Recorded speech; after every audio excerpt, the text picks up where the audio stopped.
Hey guys, ಎಲ್ಲರೂ ಉಪ್ಪಿನಕಾಯಿ ಮಾಡ್ತಾರೆ. ಬಟ್ ಇಂಗ್ರೀಡಿಯೆಂಟ್ಸು ಮತ್ತು ರೆಸಿಪಿ ಸ್ವಲ್ಪ ಡಿಫ್ರೆಂಟ್ ಆಗಿರುತ್ತೆ. ಸೊ ಹಾಗೆ ಇದು ಬಂದುಬಿಟ್ಟು ಈ ವಿಡಿಯೋದಲ್ಲಿ ನಾನು ಏನು ತೋರಿಸ್ತೀನಿ 3 ಟೈಪ್ಸ್ ಆಫ್ ಉಪ್ಪಿನಕಾಯಿ. ಇದು ಎಲ್ಲ ಬಂದುಬಿಟ್ಟು ನನ್ನ ಓನ್ ರೆಸಿಪಿ. ನಿಮಗೂ ಇಷ್ಟ ಆದರೆ ನೀವು ಅದನ್ನು ಮಾಡ್ಕೊಳ್ಬೋದು. ನಾನು ಏನೇನೆಲ್ಲ ಇಂಗ್ರೀಡಿಯೆಂಟ್ಸನ್ನು ಈ ಉಪ್ಪಿನಕಾಯಿಗೆ ಯೂಸ್ ಮಾಡಿದ್ದೀನಿ ಅಂತೇಳ್ಬಿಟ್ಟು ಕನ್ನಡ ಮತ್ತು ಇಂಗ್ಲೀಷಲ್ಲಿ ಮೆನ್ಷನ್ ಮಾಡಿದ್ದೀನಿ. ನೀವು ನೋಡಿಕೊಂಡು ಇಷ್ಟ ಆದರೆ ಟ್ರೈ ಮಾಡ್ಬೋದು. ಗೈಸ್, ಟ್ರಸ್ಟ್ ಮೀ, ನಾನು ಮಾಡೋ ಉಪ್ಪಿನಕಾಯಿ ಸಖತ್ತಾಗಿರುತ್ತೆ ಅಂದರೆ ಸಖತ್ತಾಗಿರುತ್ತೆ. ನನಗೆ ನಾನೇ ಹೊಗಳ್ಕೊಳ್ತಾ ಇಲ್ಲ. ಸೊ ಯಾರೇ ಎಲ್ಲ ನಾನು ಮಾಡಿರೋ ಉಪ್ಪಿನಕಾಯಿ ತಿಂದಿದ್ದಾರೆ ಅವ್ರಿಗೆ ಗೊತ್ತಿದೆ, ಆಯಿತಾ? ಅಷ್ಟೊಂದು ಚೆನ್ನಾಗಿರುತ್ತೆ. ಫಸ್ಟ್ ಟೈಮ್ ಎಲ್ಲ ನಾನು ಮಾಡಿದ ಉಪ್ಪಿನಕಾಯಿ 1 ತಿಂಗಳಿಗೆ ಖಾಲಿ ಆಗಿತ್ತು. ನೀವು ನಂಬ್ತಿರೋ ಇಲ್ವೋ? ಯಾಕಂದರೆ ನಾನು ನನಗೆ ಅಂತ ಸ್ವಲ್ಪ ಮಾಡ್ಕೊಂಡಿದ್ದೆ. ಸೊ ಎಲ್ಲರೂ ಇಷ್ಟಪಟ್ಟು ಇಸ್ಕೊಂಡು ಹೋಗ್ಬಿಟ್ರು, ಹಾಗೆ ಖಾಲಿ ಆಯಿತು. ಅದಕ್ಕೋಸ್ಕರ ಈ ಸಲ ನಾನು ಜಾಸ್ತಿ ಉಪ್ಪಿನಕಾಯಿ ಮಾಡ್ತಾಯಿದ್ದೀನಿ. ಅಂದರೆ ಜಾಸ್ತಿ ಮಾವಿನಕಾಯಿ ತೊಗೊಂಡ್ಬಿಟ್ಟು ನನಗೇನು 3 ಟೈಪ್ಸ್ ಆಫ್ ಉಪ್ಪಿನಕಾಯಿ ಮಾಡ್ತಾಯಿದ್ದೀನಿ. ಸೊ ಎಲ್ಲನೂ ಜಾಸ್ತಿ ಮಾಡ್ತಾಯಿದ್ದೀನಿ. ಯಾರಿಗಾದರೂ ಕೊಡ್ಬೋದು ಕೇಳಿದ್ರೆ ಅಂತ ಹೇಳ್ಬಿಟ್ಟು. Okay guys, let's talk about ಹೆಂಗೆ ಮಾಡ್ತಾಯಿದ್ದೀನಿ ಅಂತೇಳ್ಬಿಟ್ಟು. ಸೊ ನಾನು ಮಾವಿನಕಾಯಿನ ತುಳಿದ್ಬಿಟ್ಟು ಒರೆಸ್ಬಿಟ್ಟು ಮತ್ತು ಅದನ್ನು ಕಟ್ ಮಾಡಿದ್ದೀನಿ.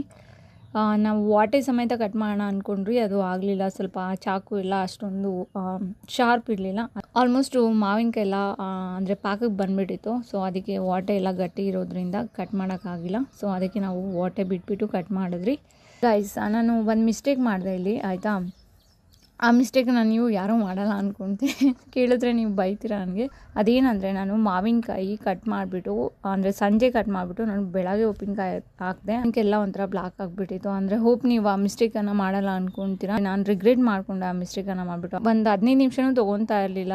ಅದಕ್ಕೆ ಅರಿಶಿನ ಮತ್ತು ಉಪ್ಪು ಹಾಕ್ಬಿಟ್ಟು ಕಲಿಸ್ಬಿಟ್ಟು ಫರ್ಮೆಂಟೇಷನ್ಗೆ ಇಡೋಕ್ಕೆ. ಬಟ್ ನಾನು ಅವತ್ತು ಸಂಜೆ ಏನೋ ತುಂಬ ಬ್ಯುಸಿ ಇದೆ ಅಂದ್ಬಿಟ್ಟು ಸೊ ನೆಕ್ಸ್ಟ್ ಡೇ ಮಾಡಿದೆ. ಸೊ ಮಾವಿನಕಾಯಿ ಎಲ್ಲ ಸಾಕಾಗಿ ಟರ್ನ್ ಆಗಿತ್ತು. ಅಂದರೆ ನಾನು ಯೂಶ್ವಲಿ ಆ ಥರ ಮಾಡಲ್ಲ, ಇದೆ ಫಸ್ಟ್ ಟೈಮು ಬ್ಯುಸಿ ಇದೆ ಅಂತೇಳ್ಬಿಟ್ಟು.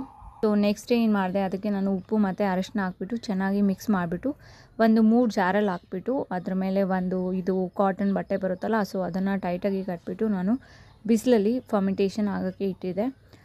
ಗೈಸ್, ನಾನು ಒಂದು 5 ರಿಂದ 6 ದಿನ ಆದರೂ ಇಟ್ಟಿದ್ದೆ ಫರ್ಮೆಂಟೇಷನ್ ಆಗೋಕ್ಕೆ. ಏಕೆಂದರೆ ಅಷ್ಟು ದಿನ ಫರ್ಮೆಂಟೇಷನ್ ಆದ್ರೇ ಅದು ಮಾವಿನಕಾಯಿ ಉಪ್ಪಿನಕಾಯಿ ಚೆನ್ನಾಗಿರೋದು ಅಂತ ಹೇಳ್ಬಿಟ್ಟು. ತುಂಬ ಜನ ಇನ್ಸ್ಟೆಂಟಾಗೂ ಮಾಡ್ತಾರೆ. ಬಟ್ ಮೊದಲಿಂದ ಹಿಂಗೆ ಮಾಡೋದು, ಬಿಸಿಲಲ್ಲಿ ಫರ್ಮೆಂಟೇಷನ್ ಮಾಡಿ ಆಮೇಲೆ ನಾವು ಅದನ್ನು ಉಪ್ಪಿನಕಾಯಿ ಮಾಡ್ತೀವಿ.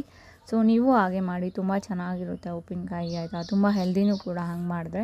ಸೊ ಆಮೇಲೆ 3 ಟೈಪ್ಸ್ ಆಫ್ ಉಪ್ಪಿನಕಾಯಿಗೆ ನಾನು ಡಿವೈಡ್ ಮಾಡಿಕೊಂಡೆ. ಅಂದರೆ ಒಂದು ಬಂದುಬಿಟ್ಟು ಡ್ರೈ ಉಪ್ಪಿನಕಾಯಿ, ಅದು ಬಂದುಬಿಟ್ಟು ಆಲ್ರೆಡಿ ಫರ್ಮೆಂಟೇಷನ್ ಆಗಿದೆ ಉಪ್ಪು ಮತ್ತು ಅರಿಶಿನದಲ್ಲಿ. ಸೊ ಅದನ್ನು ಬಿಸಿಲಲ್ಲಿ ಒಣಗಿಸ್ಬೇಕು 3-4 ಡೇಸು. ಗೈಸ್, ನಾನು ಫಸ್ಟ್ ಉಪ್ಪಿನಕಾಯಿಗೆ ಏನೇನೆಲ್ಲ ಇಂಗ್ರೀಡಿಯೆಂಟ್ಸನ್ನು ಯೂಸ್ ಮಾಡಿದ್ದೀನಿ ಅದನ್ನು ಮೆನ್ಷನ್ ಮಾಡಿದ್ದೀನಿ. ಸೊ ಫಸ್ಟು ಉಪ್ಪಿನಕಾಯಿಗೆ ಏನು ಮಾಡಬೇಕಂದ್ರೆ, ಒಂಥರ ಉಪ್ಪಿನಕಾಯಿಗೆ ಎಣ್ಣೆ ಮತ್ತು ಏನು ಹೇಳ್ತಾರೆ ಚಿಲ್ಲಿ ಪೌಡರು ಹಾಕ್ಬಿಟ್ಟು ಕಲಿಸ್ಬಿಟ್ಟು ಒಂದು ಹಾಫ್ ಆನ್ ಅವರ್ ಇಡಬೇಕು, ಅಂದರೆ ಮ್ಯಾರಿನೇಟ್ ಹಾಕಿ. ಸೊ ಆಮೇಲೆ ಹೋಗ್ಬಿಟ್ಟು ಒಂದು ಕಡಾಯಲ್ಲಿ ಎಣ್ಣೆ ಇಟ್ಬಿಟ್ಟು ಬಿಸಿಗೆ ಇಟ್ಬಿಟ್ಟು ಅದಕ್ಕೆ ಕರ್ಬೇವಿನ ಸೊಪ್ಪು ಮತ್ತು ಬೆಳ್ಳುಳ್ಳಿ ಸ್ಮ್ಯಾಶ್ ಮಾಡಿರೋದು. ಕರ್ಬೇವಿನ ಸೊಪ್ಪು ನಿಮಗೆ ಇಷ್ಟ ಆದರೆ ಹಾಕ್ಕೊಳ್ಬೋದು, ಇಲ್ಲಾಂದರೆ ಸ್ಕಿಪ್ ಮಾಡ್ಬೋದು. ನನಗೆ ಇಷ್ಟ ಹಾಕ್ಕೊಂಡಿದ್ದೀನಿ.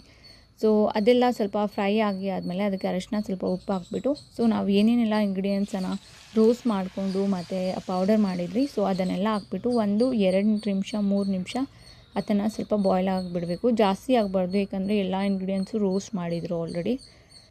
ಆಮೇಲೆ ಅದನ್ನು ಕೆಳಗಡೆ ಇಟ್ಬಿಟ್ಟು ಅದಕ್ಕೊಂದು ಸ್ವಲ್ಪ ಹಿಂಗೆ ಹಾಕ್ಬಿಟ್ಟು ಸೊ ಅದನ್ನು ತೊಗೊಂಡೋಗಿ ಮಾವಿನಕಾಯಿ ಏನದು ಮ್ಯಾರಿನೇಟ್ ಮಾಡಿದ್ವಿ ಚಿಲ್ಲಿ ಪೌಡರು ಮತ್ತು ಆಯಿಲ್ ಹಾಕ್ಬಿಟ್ಟು ಸೊ ಅದಕ್ಕೆ ಹಾಕ್ಬಿಟ್ಟು ಕಲಿಸೋದು. ಸೊ ಒಂಥರ ಉಪ್ಪಿನಕಾಯಿ ಆಯ್ತಲ್ವಾ. ಮತ್ತು ಇನ್ನೊಂದು ಥರ ಉಪ್ಪಿನಕಾಯಿಗೆ ಜಸ್ಟು ನಾನು ಸಾಸಿವೆ ಮತ್ತು ಚಿಲ್ಲಿ ಪೌಡರ್ ಯೂಸ್ ಮಾಡ್ತಾಯಿದ್ದೀನಿ. ಸಾಸಿವೆನ ನಾನು ರೋಸ್ಟ್ ಮಾಡಿಕೊಂಡು ಪೌಡರ್ ಮಾಡ್ಕೊಂಡಿದ್ದೆ. ಸೊ ಇನ್ನೇನು ಯೂಸ್ ಮಾಡ್ತಾಯಿಲ್ಲ ಗೈಸ್, ಜಸ್ಟ್ 2 ಐಟಮ್ ಅಷ್ಟೇ ಯೂಸ್ ಮಾಡ್ತಾಯಿರೋದು. ಸೊ ಅದಾದಮೇಲೆ ಒಂದು ಸ್ವಲ್ಪ ಹಿಂಗೆ ಹಾಕ್ಬಿಟ್ಟು ಸೊ ಬಿಸಿ ಎಣ್ಣೆ ಏನಿದೆ ಸೊ ಅದನ್ನು ಹಾಕ್ಬಿಟ್ಟು ಕಲಿಸ್ಬಿಟ್ಟು ಅದನ್ನು ಜಾರಲ್ಲಿ ಹಾಕ್ಬೋದು. ಅಂದರೆ 2 ಥರ ಉಪ್ಪಿನಕಾಯಿ ಆಯ್ತಲ್ವಾ. ಇವಾಗ ಬಂದುಬಿಟ್ಟು 3ನೇ ಥರ ಉಪ್ಪಿನಕಾಯಿ, ಅದು ಬಂದುಬಿಟ್ಟು ಕಂಪ್ಲೀಟ್ ಡ್ರೈ ಉಪ್ಪಿನಕಾಯಿ.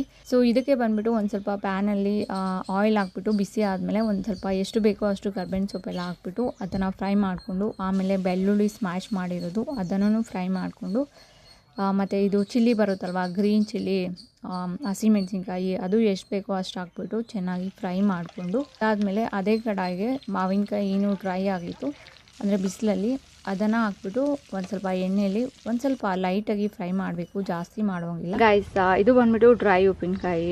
ನೀವು ನೋಡಿದ್ರೆ ನಾನು ಮ್ಯಾಂಗೋನ ಫರ್ಮೆಂಟೇಷನ್ ಮಾಡಿ ಒಂದು 3 ದಿನ ಸನ್ ಡ್ರೈ ಮಾಡಿದ್ದೆ. ಆಮೇಲೆ ಅದಾದಮೇಲೆ ಒಂದು ಸ್ವಲ್ಪ ಎಣ್ಣೆಯಲ್ಲಿ ಇದನ್ನು ಫ್ರೈ ಮಾಡಿದ್ದೀನಿ. ಇದಕ್ಕೆ ಏನೇನು ಇಂಗ್ರೀಡಿಯೆಂಟ್ಸ್ ಹಾಕ್ತಾಯಿದ್ದೀನಿ ಅಂತ ಹೇಳ್ಬಿಟ್ಟು, ಇದು ಬಿಳಿ ಎಳ್ಳು ಮತ್ತು ಇದು ಜೀರಿಗೆ ಪೌಡರು, ಇದು ಏನು ಹೇಳ್ತಾರೆ ಸೋಂಪು ಅಂತ ಹೇಳ್ತಾರೆ, ಮತ್ತು ಇದು ಮೆಂತ್ಯ, ಮತ್ತು ಇದು ಮಸ್ಟರ್ಡ್ ಪೌಡರು. ಅಂದರೆ ಇದು ಎಲ್ಲನೂ ನಾನು ರೋಸ್ಟ್ ಮಾಡಿಬಿಟ್ಟು ಮತ್ತು ಅದನ್ನು ಪೌಡರ್ ಮಾಡ್ಕೊಂಡಿರೋದು. ಸೊ ಇವಾಗ ಇದು ಎಲ್ಲನೂ ಇದ್ರೊಳಗೆ ಹೋಗುತ್ತೆ ಗೈಸ್. ಆಮೇಲೆ ಇದಕ್ಕೆ ಇದು ಎಲ್ಲನೂ ನಾನು ಆಯಿಲಲ್ಲಿ ಫ್ರೈ ಮಾಡಿರೋದು ನೀವು ನೋಡಿದ್ರಿ ಇವಾಗ. ಇದು ಕರ್ಬೇವಿನ ಸೊಪ್ಪು, ಮತ್ತು ಇದು ಬೆಳ್ಳುಳ್ಳಿ, ಮತ್ತು ಇದು ಹಸಿಮೆಣಸಿನ್ಕಾಯಿ. ಸೊ ಇವಾಗ ಇದೆಲ್ಲನೂ ಇದರಲ್ಲಿ ಹಾಕ್ತಾಯಿದ್ದೀನಿ. ಮತ್ತು ಗೈಸ್ ನಾನೊಂದು ಸ್ವಲ್ಪ ಇದು ಮೆಣಸಿನ್ಕಾಯಿ, ಜಸ್ಟ್ ಮೆಣಸಿನ್ಕಾಯಿನ ಪೌಡರ್ ಮಾಡಿದ್ದೆ, ಸ್ವಲ್ಪ ಏನಂತಾರೆ ತರಿಯಾಗಿ, ಅದನ್ನು ಒಂದು ಸ್ವಲ್ಪ ಹಾಕ್ತಾಯಿದ್ದೀನಿ. ಸಾಕನ್ಸುತ್ತೆ ಖಾರ ಬರುತ್ತೆ. ಸೊ ಆಮೇಲೆ ಇದಕ್ಕೆ ಒಂದು ಸ್ವಲ್ಪ ಉಪ್ಪು ಹಾಕ್ತಾಯಿದ್ದೀನಿ.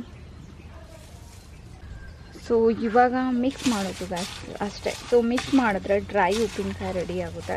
ಸೊ ಗೈಸ್ ಇದು ಬಂದುಬಿಟ್ಟು ನಾನು 3 ಡಿಫ್ರೆಂಟ್ ಟೈಪ್ಸ್ ಆಫ್ ಉಪ್ಪಿನಕಾಯಿ. ತುಂಬ ಈಸಿ ಮತ್ತು ತುಂಬ ಚೆನ್ನಾಗಿರುತ್ತೆ. ಎಷ್ಟು ಟೇಸ್ಟಿಯಾಗಿರುತ್ತೆ ಗೊತ್ತಾ ನಿಜವಾಗ್ಲೂ. ನಾನಂತೂ ಉಪ್ಪಿನಕಾಯಿ ಸಖತ್ತು ಕನ್ಸ್ಯೂಮ್ ಮಾಡ್ತೀನಿ, ಅಂದರೆ ಸಖತ್ತು ಕನ್ಸ್ಯೂಮ್ ಮಾಡ್ತೀನಿ. ಅಂದರೆ ನಾನು ಮಾಡ್ಕೊಳೋದಲ್ಲದೆ ಸ್ಟೋರ್ ಒಳಗಡೆನೂ ತೊಗೊಂಡ್ಬರ್ತೀನಿ, ಅಂದರೆ ಡಿಫ್ರೆಂಟ್ ಟೈಪ್ಸ್ ಆಫ್ ಉಪ್ಪಿನಕಾಯಿ. ಆಮೇಲೆ ಯಾರಾದರೂ ನೇಬರ್ಸು ಅವರೇನಾದರೂ ಉಪ್ಪಿನಕಾಯಿ ಎಲ್ಲ ಮಾಡಿದರೆ ಅವರು ಕೊಡ್ತಾರೆ. ನಾನು ಯಾಕಂದರೆ ಉಪ್ಪಿನಕಾಯಿ ಎಲ್ಲ ಅಂದರೆ ಫರ್ಮೆಂಟೇಡ್ ಫುಡ್ ಎಲ್ಲ ಜಾಸ್ತಿ ಕನ್ಸ್ಯೂಮ್ ಮಾಡ್ತೀನಿ. ಈವನ್ ನಾನು ಕೊರಿಯನ್ ಅವ್ರದ್ದು ಕಿಮ್ಚಿ ಅದು ಇದು ಎಲ್ಲ ಕನ್ಸ್ಯೂಮ್ ಮಾಡ್ತೀನಿ. ಇದೆಲ್ಲ ನಮ್ಮ ಗಟ್ ಹೆಲ್ತ್ಗೆ ತುಂಬ ಒಳ್ಳೆಯದು. ಸೊ ನೀವು ಅಷ್ಟೇ, ನಿಮಗೆ ಈ ಉಪ್ಪಿನಕಾಯಿ ಇಷ್ಟ ಆಗಿದರೆ ನೀವು ಮನೇಲಿ ಟ್ರೈ ಮಾಡಿ. ಮತ್ತು ಇದನ್ನು ಏನು ನಾವು ರೆಫ್ರಿಜಿರೇಟರಲ್ಲಿ ಇಡಬೇಕಂತೇನಿಲ್ಲ, ರೂಮ್ ಟೆಂಪ್ರೇಚರಲ್ಲಿ ಇಟ್ಕೊಂಡ್ರು ಸಾಕು. ನಾನು ನನ್ನ ಕಾಟೇಜಲ್ಲೇ ಇಟ್ಟಿರ್ತೀನಿ ಆಯಿತು, ಒಂದು ಸ್ವಲ್ಪನೂ ಕೆಡಲ್ಲ. ನೀವು ನಂಬ್ತಿರೋ ಇಲ್ವೋ. ಸೊ ನಾನು ಹೆಂಗೆ ಮಾಡಿರ್ತೀನೋ ಹಾಗೆ ಇರುತ್ತೆ, ಬಟ್ ಟೇಸ್ಟು ಇನ್ನೂ ಚೆನ್ನಾಗಿರುತ್ತೆ. ಅಂದರೆ ಅದು ಟೈಮ್ ಹೋದಂಗೆಲ್ಲ ಇನ್ನೂ ಟೇಸ್ಟಿಯಾಗಿರುತ್ತೆ. ಸೊ ಹಾಗೆ ತುಂಬ ಚೆನ್ನಾಗಿರುತ್ತೆ. ಇವಾಗ ನಾನು 3 ಜಾರಲ್ಲಿ ಉಪ್ಪಿನಕಾಯಿ ಹಾಕ್ಕೊಂಡಿದ್ದೀನಿ. ಅದು ಬಂದುಬಿಟ್ಟು ನನಗೆ, ಇನ್ನು ಮಿಕ್ಕಿದ್ದೆಲ್ಲ ನನ್ನ ಫ್ರೆಂಡ್ಸು ನೇಬರ್ಸ್ಗೆಲ್ಲ ಶೇರ್ ಮಾಡ್ತೀನಿ ಅಷ್ಟೇ ಗಾಯ್ಸ್. ಬಾಯ್.